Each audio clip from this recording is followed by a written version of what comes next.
Hi, everyone. Thank you for listening. As always, a reminder that this podcast does not constitute real estate advice, legal advice, broker advice, or advice of any other nature. This is an informative podcast.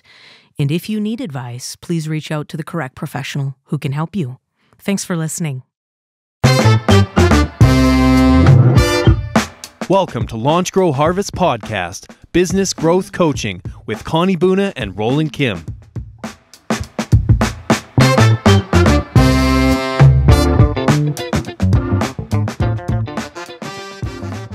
Hi, everybody. This is Connie Boona. This is Roland Kim. Welcome. Welcome. Thank you so much for tuning in. I love talking about growth and learning.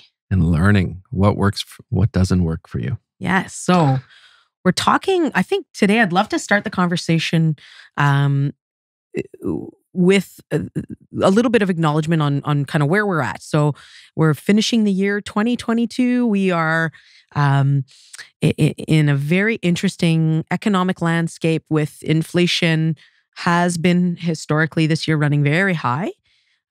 Lots of response at the Bank of Canada's level to increase prime lending in an effort to cool inflation rates. Our economy is booming. And so we have the Bank of Canada actively wanting to throw water on the flames of an amazing economy. Crazy. And still, this is here we are today. Yeah. And so what are we doing as business people in 2023 with communications from a variety of sources saying we may be heading into a recession. We're certainly in a high interest rate environment. What are we doing as business people to change our habits, change our activities to navigate this new landscape? Great point and question. I think what I'm seeing a lot of the leaders that I aspire to be and folks I follow is going deeper with the things that are working in their business that they want more of versus adding on more, tertiary engines or features. Okay.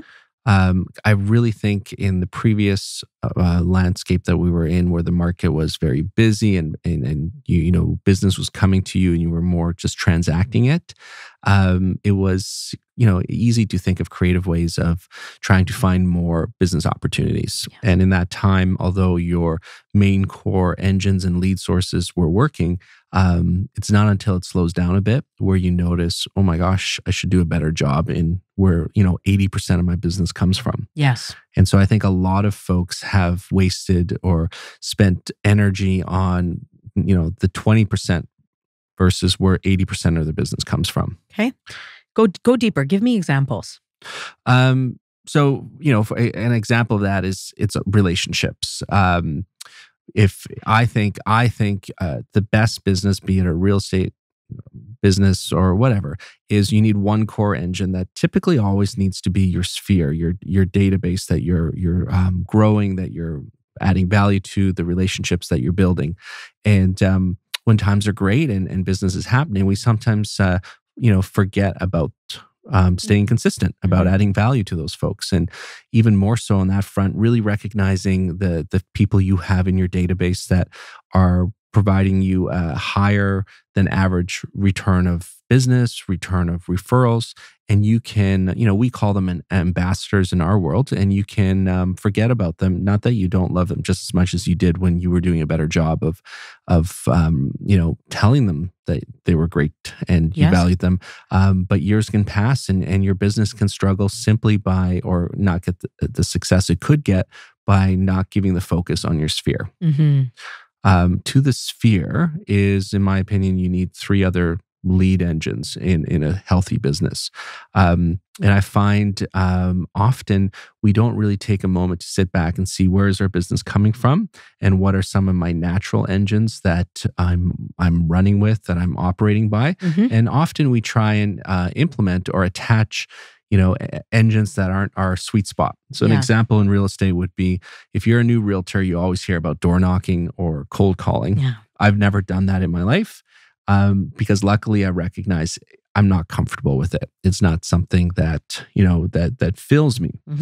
And so that's where the opportunity is to get real with your business, to get deep in the areas that are working, and to be loyal to the areas where the business is coming from. And one of the ways, if you're struggling to even understand what that might look like, so for new folks just embarking in their business, you might be thinking like, okay, I literally don't have a single solitary client. How do I start? What's my first step? And so, my advice to those people, especially as we're embarking in a new year, is you don't know what you don't know. So regardless of the conditions of the market, activities are everything. Align yourself in an environment that is invested in your success. Get yourself into places where you're going to talk to people. Okay, so what that looks like is, and I mean this like absolutely literally, is if you are actually serious about building your network and you feel shy to call the people that you know, then you need to start somewhere. That looks like potentially going to networking events. That looks like going to community events. That looks like hosting open houses. That sometimes looks like literally standing in front of your brokerage and giving out a flyer and talking to people as they're walking by.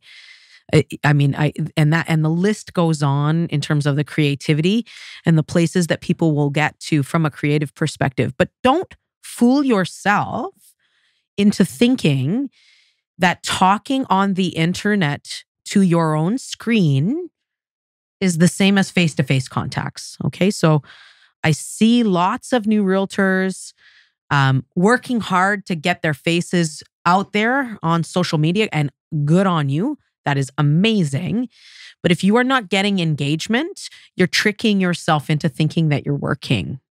And so pointing people to your channels, when you meet people, connecting with them and following them so they follow you back so they can hear and see from you is magic. And nothing is better than absolutely 100% face-to-face, like belly-to-belly contacts and conversations. So really committing to a strategy at the onset of your business on, and as Roland shared earlier, like you don't need to go with 10 strategies. 3 to 4 business strategies on how you're going to be meeting new people. We call that lead generation. That's this, every single business runs on lead generation. Otherwise, you literally don't have a business. Maybe you're a doctor and people are walking through the door, but even doctors have leads. Definitely. Yes. What are some of the best practices that you're going to apply in the next 12 months? Well, I think we're moving into a period of time where I've said this before and I will say it again. There's no such thing as a bad lead. So lead tracking. So keeping in contact with, capturing contact information, and key pieces of information about a person so that when you speak with them again, you can remember what you talked about previously. I know that for myself, for the vast majority of my career, like I just have a good memory for those nuggets. And so I can pick up where I left off with somebody. And it literally, like I had a listing appointment with clients yesterday and I met with them more than 2 years ago. Met with them in 2019. And I remembered their son. I remembered what he was studying in college. I remembered that he was going to school in Toronto. I remembered why they were wanting to consider potentially selling their home or not selling their home. And I didn't reference back to my notes. I'm quirky that way. What I'm noticing though myself is that the more conversations that I'm having with people, the less I'm wanting to rely on my memory. Okay. And so for me, I'm getting much more disciplined around helping myself, my future self, by taking notes, leaving myself clues so that when I connect with somebody again, we don't have to go back to the basics. Like we're connecting from where we left off previously, as opposed to backtracking. So I have committed to, again, every lead is a good lead nurturing, lead follow-up, lead tracking, and really carefully taking the moment it takes after an interaction with somebody to leave myself some decent notes so I know what I want to start by talking about for the next communication. It's funny. It's, you're not going to talk with a client so many times. It's not like it's happening every day. And yet we often don't, like you said, take the notes. Mm-hmm. And the difference is they really can sense how much you care when you can pick up a conversation and you're jumping right into it with current, information and names and notes. And it's such a powerful thing. So as we're ending, this podcast is getting recorded towards the end of 2022. What are some of your goals for 23, and how are you going to go about, manifesting them and making sure they come through? Myself personally, I have a commitment to continuing. So my theme in 2022 was around my management of my calendar and time blocking. And so I have I'm doubling down on that commitment. I'm trying to really assess my calendar to ensure that I'm giving the appropriate actions the right time slot. Okay. And so Tell me more about that. Yeah. What I mean by that is sometimes, for example, we can get into the bad habit of giving all of our amazing and great energy out maybe in the middle of the day, during the day. And then at night when we go home to our families, we're depleted and we're at zero. There's no more gas left in the tank. So, my personal commitment is to make sure that my calendar is organized in such a way that when I go home, I still have some of the best parts of myself for my most important people. How do you do that? So for me, that looks like ensuring that, for example, I've blocked time for like either personal meditation or fitness. Like those things for me have a direct impact on my mental health and my well-being. And I find when I'm in a good headspace, I don't feel drained. Like if I'm not doing those things for myself, I can get into a very bad habit of getting up in the morning after we finish them. Like I get up early. So sometimes I'll get up early, do some work. Children are up. We do the whole kid routine, get the kids out the door. And then I'm at work in appointments, sort of in a back-to-back capacity until 5:30. And then I'm home and lots of other things are still pressing and weighing on me, which takes me out of the moment. It takes me away from being present with my family. And so for myself, being more disciplined, learning how to set some boundaries. So a great example of that, for example, for me is I had an experience yesterday where I picked up my 4-year-old from daycare. So pick her up at 5:00. And I realized when I got back home that I had a missed call.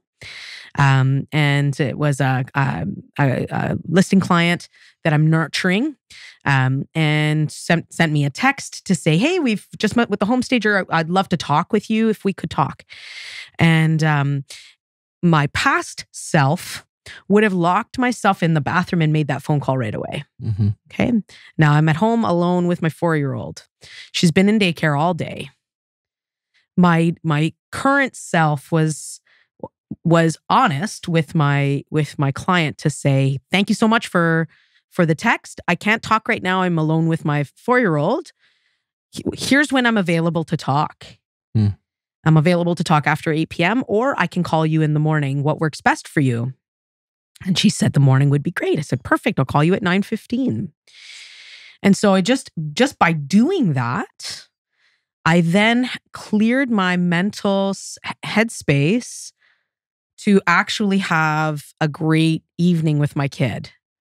And I wasn't pulled away and I wasn't thinking about that conversation or thinking, "Oh gosh, I have to get back to that client."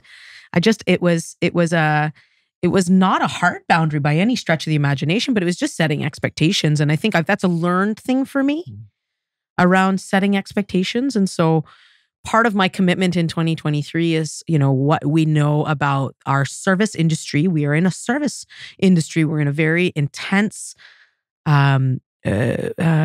business Clients have a lot of emotion. They often, if they're reaching out to you, want to hear from you right away. And so connecting with your client to say, how urgent is this? Assessing the urgency and then offering them the time. Most people are totally fine with that.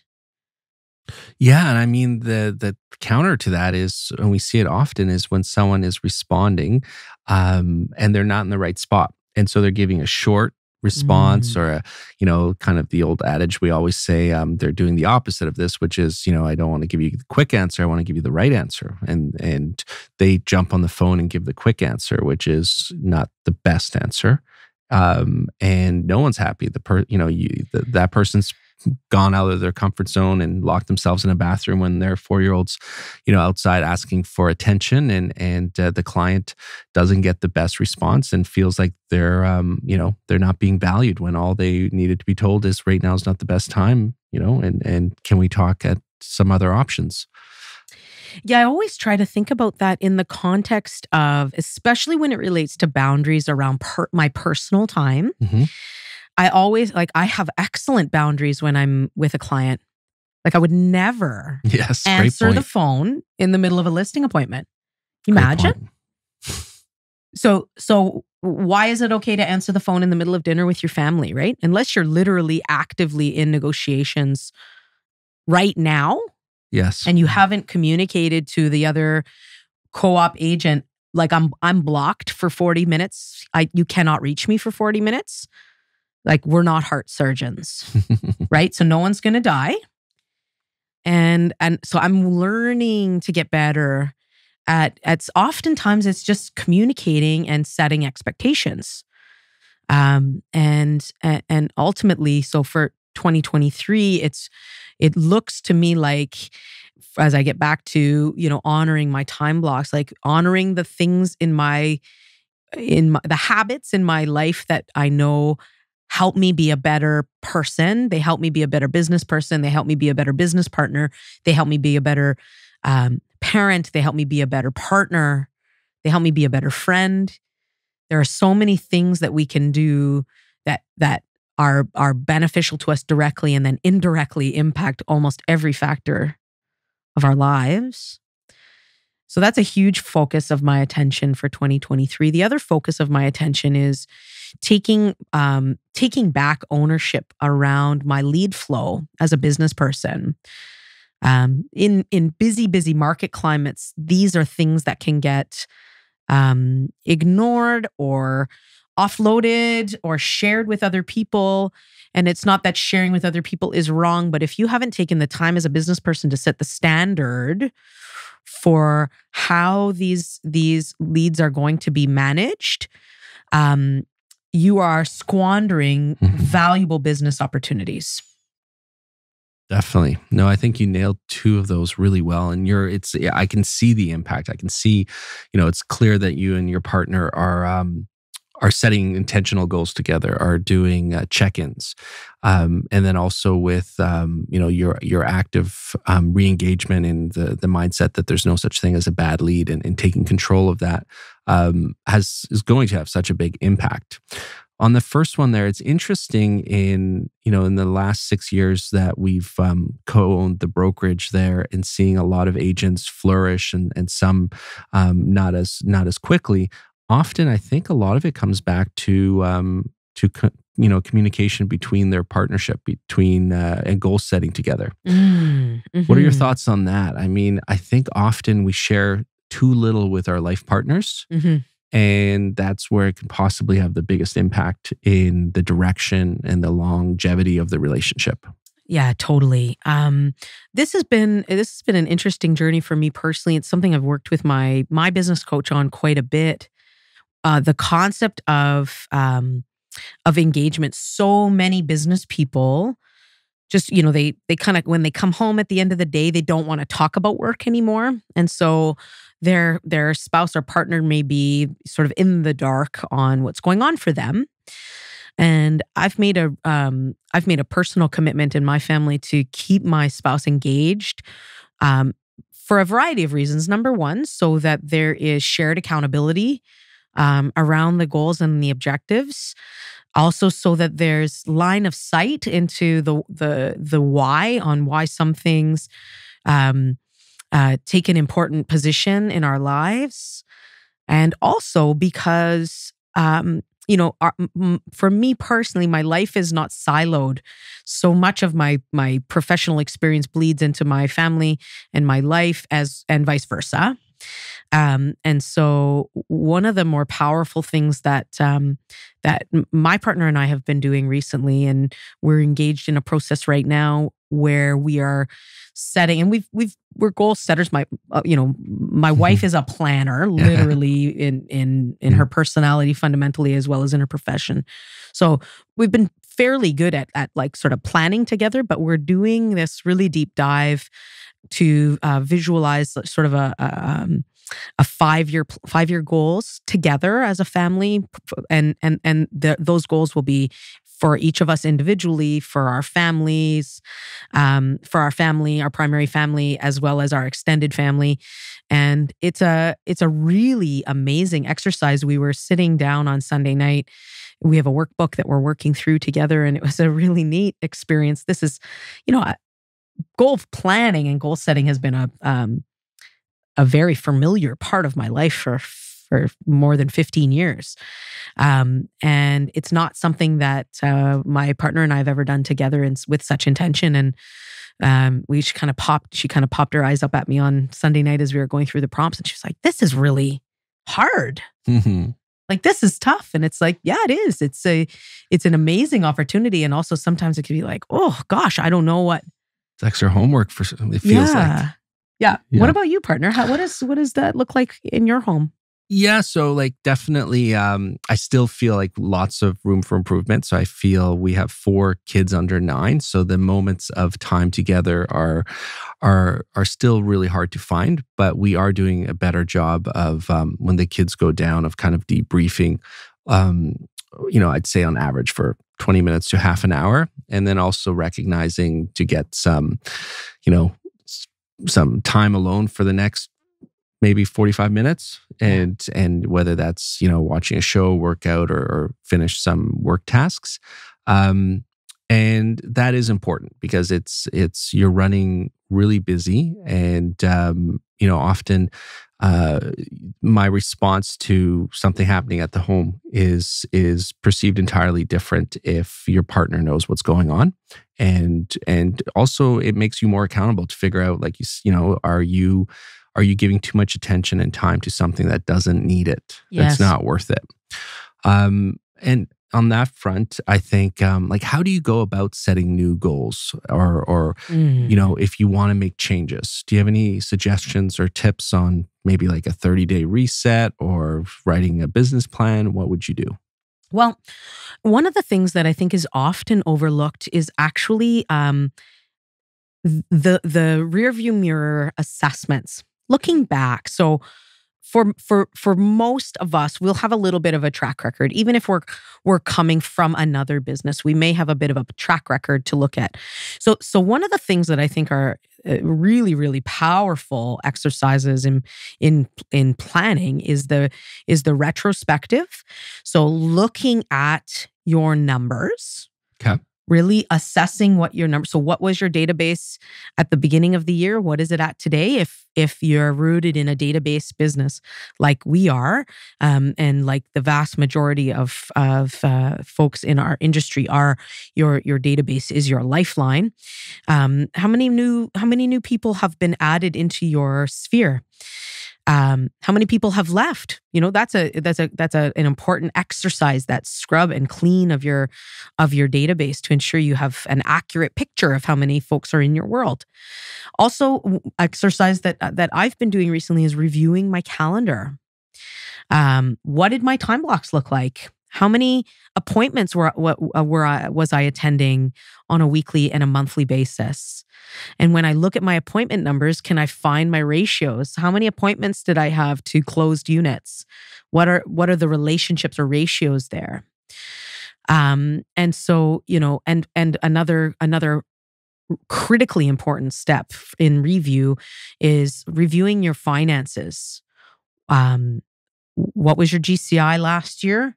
What was your spend? How much money did you spend on marketing? How much money did you spend on meals out? How much money did you spend on gifts? Are you holding your expenses accountable?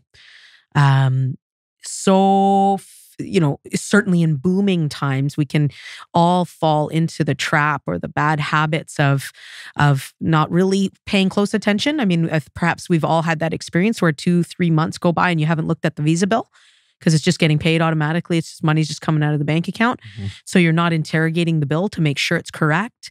And I know that for myself personally, almost every time I actually look with intention at my cell phone bill or my Visa bill, I find something. Just recently I found, frankly, an error on the phone bill. And it was like a $66 credit at the end of the day. And also I found a line that on an old iPad where I was paying like $10 a month. I didn't even realize it. And I've been literally making a donation to Rogers because they give excellent service when they're working. Just kidding. Not kidding. But anyway, I found... Did you get a tax receipt? I didn't get a tax receipt for that donation, unfortunately. 3 years running. But long story short is, that's reviewing and assessing where you've come from will help you set the course and direction for the next year.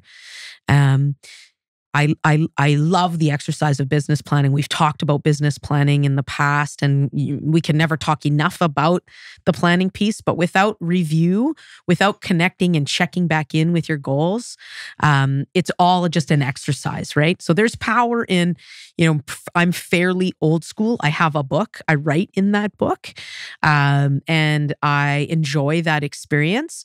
I do think that there's kinetic power in literally writing out goals. And so that's something that I think I'm doubling down on for 2023. Yeah, I think you framed it so well where one, a lot of people don't do any goal setting, which is obviously a big fail. And then a lot of folks see it as a once a year event. And I would say anyone that's trying to get better in this area, don't try and create a perfect business plan for the year ahead. Mm-hmm. Go as basic as you can, go as detailed as you can handle, but make sure that you have something written down. And that's as simple as what's your big goal for the year, and then what are some of the strategies to get you there, and check in on it monthly. Yeah. And if you did that every month, you're going to see improvement. And actually, I don't know if we ever talked about this, but this is the year-end letter that you write to yourself. It's an interesting experience to go through. So if you had 20 minutes of time, you should write a letter to yourself and visualize yourself 12 months in advance. And someone's run into you on the street and they ask you, how's it going? And you're telling them, 9 out of 10 in most circles of my world. And describe what that looks like, from personal to business to spiritual health. And then, seal that letter and put it away for a while.